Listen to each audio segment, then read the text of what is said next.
अवधूत चिंतन श्री गुरुदेव दत्त श्री सद्गुरू स्वामी समर्थ. सर्व स्वामी भक्तांचे स्वामी परिवारात खूप खूप मनापासून स्वागत आहे. सर्व भक्तांच्या मनातील चांगल्या इच्छा स्वामी महाराजांनी लवकर पूर्ण कराव्या हीच माऊलींचरणी प्रार्थना करते आणि आजच्या व्हिडिओला सुरुवात करते. तर भक्तांनो, सोमवार दिनांक 22 जानेवारी 2024 रोजी तुम्हा सर्वांना माहीत आहे, या दिवशी आपल्या सर्वांना दिवाळी साजरी करायची आहे. आत्ता तुम्ही म्हणाल आत्ताच दिवाळी झालेली आहे. खूप जणांना माहीत आहे की श्री क्षेत्र अयोध्या येथे प्रभू श्रीरामचंद्र यांच्या मंदिराचा प्राणप्रतिष्ठा सोहळा आहे आणि यानिमित्तच आपल्याला पूर्ण भारतभर दिवाळी साजरी करायची आहे. तर या दिवशी आपल्याला काही विशेष सेवा करायच्या आहेत, ज्या सेवेमुळे प्रभू रामचंद्रांची प्रत्येकावरती कृपा होईल. आणि बघा, एखाद्याचं लग्न झालं, त्याला खूप एखाद्या स्त्रीला सासरवास असेल तर तिथे सहज बोललं जातं की माझ्या आयुष्यामध्ये किती दिवस वनवास आहे, तर हा वनवास कधी संपणार आहे. बघा, ज्यावेळी आयुष्यात दुःख येतं त्यावेळी सहज बोललं जातं की हा वनवास किती काळापर्यंत आहे. एखाद्याला नोकरी लागत नसेल, तो नोकरीसाठी प्रयत्न करत असेल, तिथे सुद्धा बोललं जातं की हा वनवास किती दिवसांचा आहे. म्हणजेच काय, तर ज्यावेळी आपण संकटात आहोत, दुःखात आहोत, ती वेळ म्हणजे आपला वनवास असणे. कारण आपल्या सर्वांना माहीत आहे, प्रभू रामांनी 14 वर्ष वनवास भोगलेला आहे. त्यांच्यासोबत देवी सीता आणि लक्ष्मणसुद्धा होते. आपल्या सर्वांना रामायण माहीत आहे. तर बघा, जर तुमच्या आयुष्यामध्ये दुःख आहे, संकट आहे, तुम्ही कोणतंही काम करायला गेलात, त्या कामामध्ये तुम्हाला यश येत नाही. त्याचबरोबर आत्ता सध्या खूप जण आपल्या स्वामी परिवारात असे भक्त आहेत की ज्यांना मुली आहेत, मुलांसाठी प्रयत्न करतायत. त्याचबरोबर काहींना अजूनही मूल झालेलं नाही, म्हणजेच 20 वर्ष झालेली आहेत लग्नाला, तर तुमचा वनवाससुद्धा भोगून झालेला आहे, तरीही तुमच्या आयुष्यात सुख आलेलं नाही आहे. खूप जण नोकरीसाठी प्रयत्न करतात. खूप प्रश्न आहेत की आमच्या मुलासाठी, मुलींसाठी सेवा द्या. आपण तर स्वामी महाराजांच्या आज्ञेवरून पुढे सेवा पाहणार आहोत. पण आज महाराजांची आज्ञा आहे, 22 जानेवारीला आपल्या प्रत्येक घरात, प्रत्येक स्वामी भक्ताने फक्त आणि फक्त या 2 सेवा करायच्या आहेत.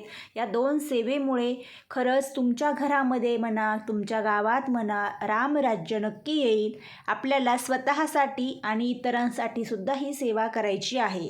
तर भक्त हो, सर्वांनी व्हिडिओ शेवटपर्यंत पहा. कुठलाही प्रश्न असो द्या, अगदी साधी सोपी सेवा आहे, प्रत्येकाला करता येईल. व्हिडिओ पाहत असताना सर्वांनी कमेंट्समध्ये श्री स्वामी समर्थ आणि प्रभू श्रीरामचंद्र असे लिहा. तर भक्त हो, सोमवार दिनांक 22 जानेवारी 2024 रोजी श्री क्षेत्र अयोध्या येथे प्रभू श्रीरामचंद्र यांच्या मंदिराचा प्राणप्रतिष्ठा सोहळा होत आहे.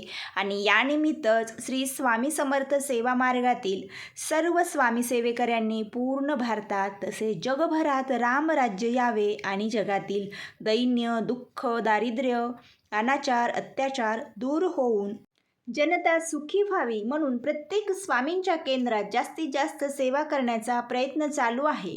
तर मग आपण सुद्धा आपल्या घरामध्ये बसून या सेवा करायच्या आहेत. तर सर्वात आधी प्रभू रामचंद्रांची जर तुमच्याकडे मूर्ती किंवा फोटो असेल, राम, सीता, लक्ष्मण यांचा, तर तुम्ही त्या फोटोची सुद्धा पूजा करू शकता. पण आता सर्वांकडं असेलच असं नाही. ज्यांच्याकडे नाही आहे त्यांनी आपल्या देवघरामध्ये पूजा वगैरे झाल्यानंतर देवघराच्या समोर एक चौरंग पाट ठेवा, समोर साईडला कुठेही ठेवा.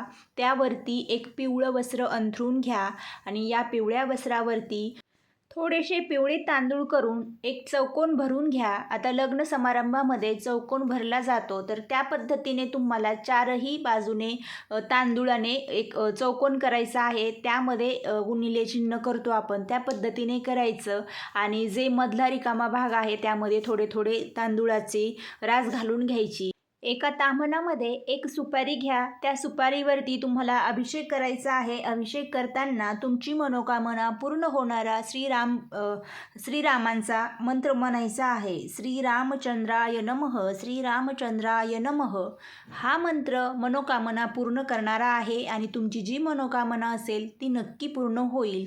अभिषेक झाल्यानंतर सुपारी तुम्हाला जिथे आपण चौकोन भरून घेतलेला आहे त्या ठिकाणी सुपारी ठेवायची आहे. सुपारीवरती अष्टगंध हळदी कुंकू घालून पंचोपचार पूजा करायची, फूल ठेवायचं, धूप दीप दाखवून घ्यायचा आणि अशा पद्धतीने तुम्हाला ही साधी सोपी पूजा करायची आहे. आणि यानंतर तुम्हाला प्रभू रामचंद्रांसाठी काहीतरी गोड नैवेद्यसुद्धा या दिवशी बनवायचा आहे. तर आवर्जून या पूजेच्या दिवशी किंवा आपण जी पूजा ठेवलेली आहे इथे प्रभू रामचंद्रांसाठी तुम्ही बोरंसुद्धा आणा, जे बाजारामध्ये आत्तासुद्धा अवेलेबल होतील तुम्हाला. आमच्याकडे बऱ्यापैकी आहेत. तर देवी शबरीने सुद्धा प्रभू रामचंद्रांना गोड गोड बोरच दिले होते. प्रत्येक बोर चाखून पाहिलं होतं. तुम्हाला माहीत आहे, मी जास्त काही सांगत नाही.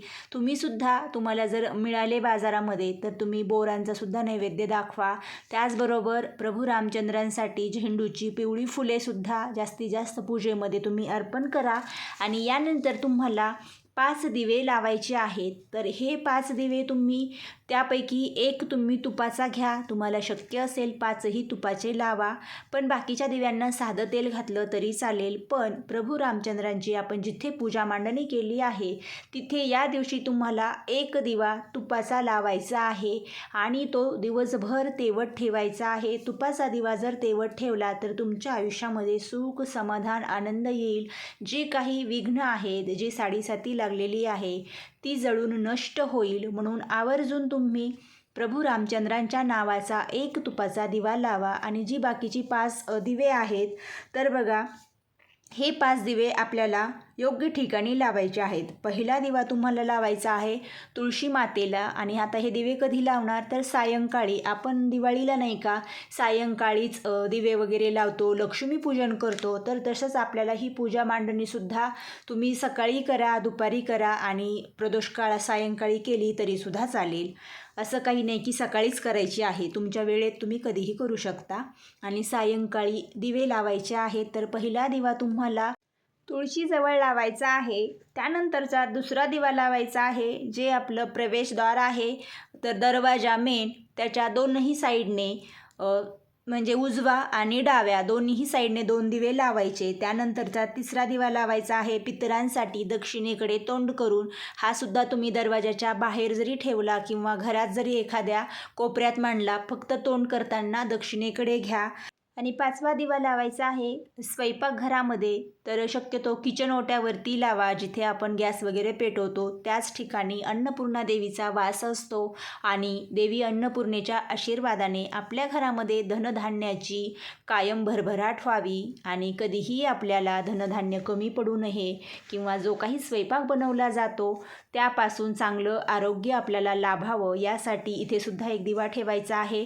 आता दिवे निवडताना आपण जे दिवाळीला निवडतो पणत्या, तर त्याच पणत्या तुम्हाला घ्यायच्या आहेत. नवीन घ्या आणि जर दिवाळीच्या आधीच्या असतील तर त्या स्वच्छ गरम पाण्याने धुवून घ्या. आणि धुवून घेतल्यानंतर पुन्हा तुम्ही त्यामध्ये सुद्धा दिवे लावू शकता किंवा नवीनसुद्धा आणू शकता. आता तुम्ही म्हणाल 5च दिवे लावायचे का? तुमची यथाशक्ती तुम्ही हे 5 दिवे याच ठिकाणी लावा. आणि बाकी जर तुम्हाला दिवाळीसारखी खूप जास्त रोषणाई करायची आहे तर तुम्ही जास्तीत जास्त दिवे लावू शकता. 9, 11, 21, 51, अगदी 111, 108 कितीही दिवे लावा, तुमची मर्जी. पण हे 5 तर तुम्हाला प्रत्येकाला लावायचे आहेत. आता यानंतर प्रभावी सेवा करायची आहे आणि ही प्रत्येक घरात करायची आहे. तुमच्या घरात तुम्हाला संतान प्राप्तीसाठी सेवा करताय तर आता हा एक मुहूर्त आलेला आहे चांगला, त्यासाठी तुम्हाला ही सेवा करायची आहे. लग्न जुळत नाही आहे, नोकरी नाही आहे, मुलगाच पाहिजे किंवा तुमच्या घरामध्ये मुलं आहेत पण ते अपंग आहेत, अंध आहेत किंवा थोडेसे म्हणजे जास्त काही मेंदूचा विकास झालेला नाही आहे, त्यांना बोललेलं समजत नाही आहे, अशांसाठी ही खूप प्रभावी सेवा आहे. तर प्रत्येक घरामध्ये एका व्यक्तीने तरी 11 वेळा रामरक्षा स्तोत्राचं पठण करायचं. जर तुम्ही स्त्री असाल आणि तुम्हाला हे पठण करायचं आहे, घरातील मुलांना, मिस्टरांना किंवा इतर सर्व व्यक्तींनासुद्धा हे ऐकण्यास सांगा. आणि जर तुमच्या घरामध्ये रामरक्षा तुम्हाला वाचन करता येत नसेल तर तुम्ही मोबाईलवरती लावून त्यासोबत स्वतः म्हणा, तुमच्या मुलांना म्हणायला लावा. पण कमीत कमी 11 वेळा तुम्हाला रामरक्षा स्तोत्र पठण करायचंच आहे.